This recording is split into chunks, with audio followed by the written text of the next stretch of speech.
Okay, after our horseshoe, here's a little recap from last night. First of all, a few things that I want you to concentrate on is, first of all, learning to play the major scale.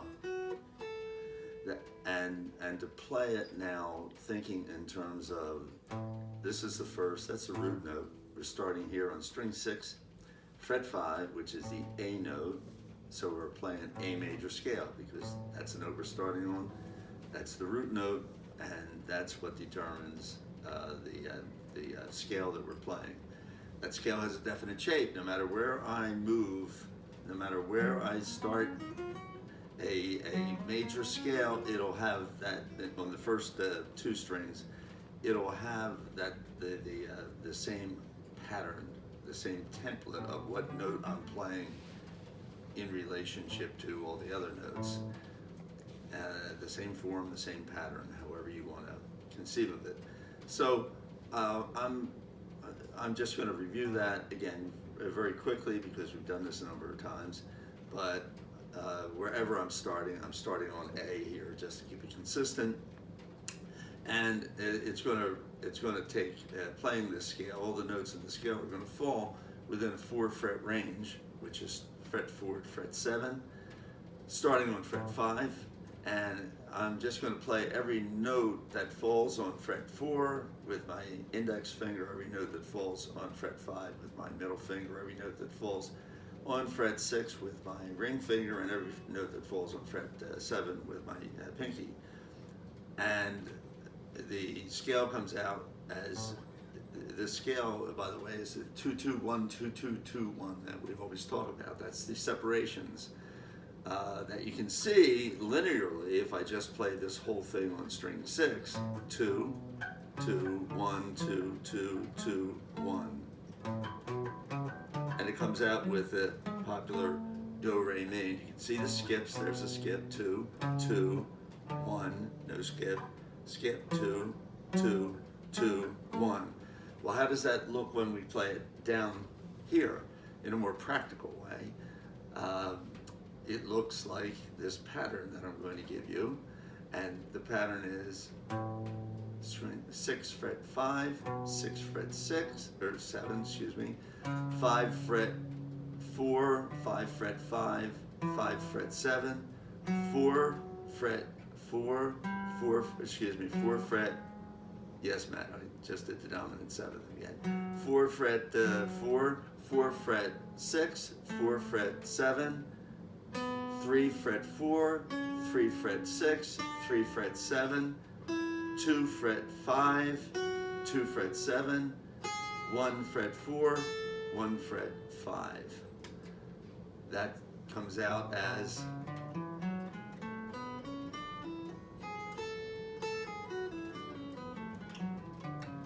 and in reverse. We're going to practice it both ways, up and down this scale.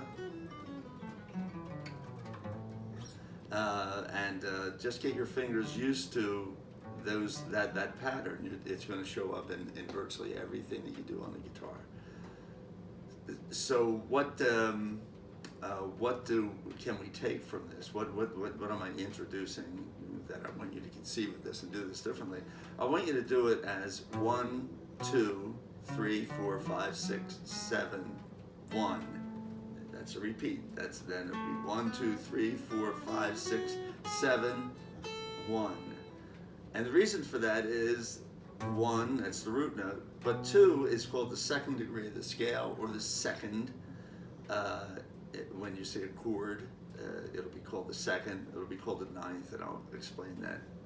It's a simple explanation, and we can demonstrate that at the next class. But that'd be the second, the third, the fourth, the fifth, the sixth, the seventh, and the repeat. And then first, second, third, fourth, fifth, sixth, seventh, and 1. And when you're playing this, go 1, 2, 3, 4, 5, 6, 7, 1, 2, 3, 4, 5, 6, 7, 1. And note where the notes are in relation to the root note. Here's the root note down here at fret 4 string 4, fret 4 is the 6th, for instance. 1st, 2nd, 3rd, 4th, 5th, 6th. The 7th is over here at string 4, fret 6, etc. 1st, 2nd, 3rd, 4th, 5th, 6th, 7th, and repeat. Now, from that we make a major pentatonic. In this case, the A major pentatonic. This can also be a minor, and we'll talk about that. This very same shape, it also is a minor shape, and we'll look at that next week in the class. But we go 1st, 2nd, 3rd, 4th, 5th.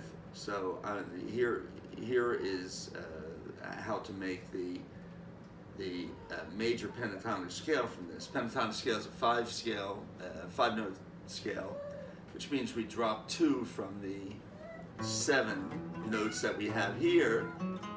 We're going to drop 2 of those notes. What notes are they?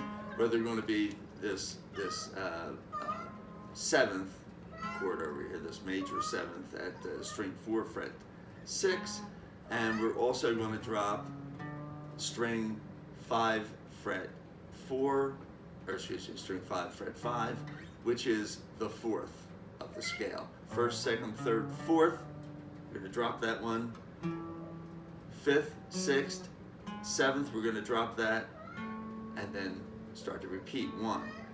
So that when you take those 2 notes out, the scale becomes, and it sounds like My Girl.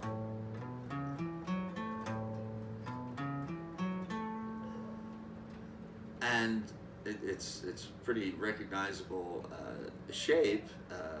You start on the one note here, the root note, and that is at string 6, fret 5. It's the A note in the key of A. If we did it in C, it would be here.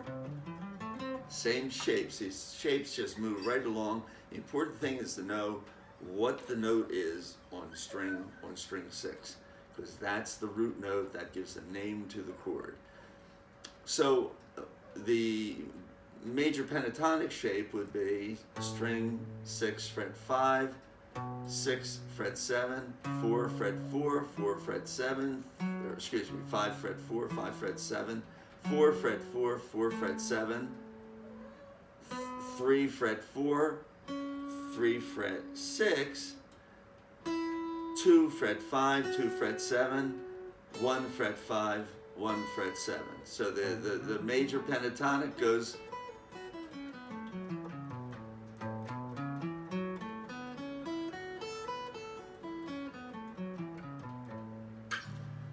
and that shape is on the handout, and you should get familiar with both. Realize where that comes from. It comes from this major chord, this major pattern, and we just have 2 notes removed. We have the 4th and the 7th removed. So we have the 1st, the 2nd, the 3rd, the 5th, and the 6th, and then a repeat. And that's what it sounds like. It sounds like My Girl. You can always check yourself out by playing the first notes. For Gershwin fans, you can also do it with someone to watch over me.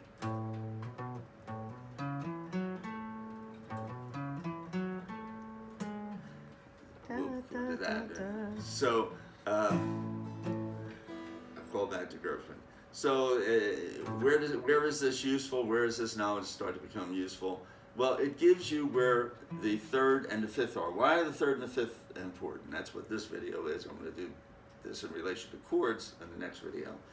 But it's important because a chord is formed with the 1st, the 3rd, and the 5th.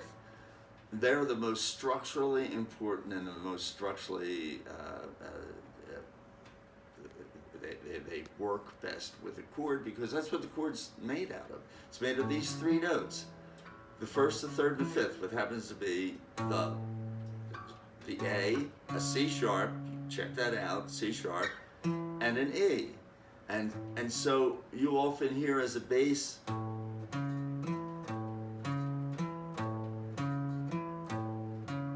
first, third, fifth, first, third, fifth. Notice the fingering, and notice that falls right out of 1, 2, 3, 4, 5. Right?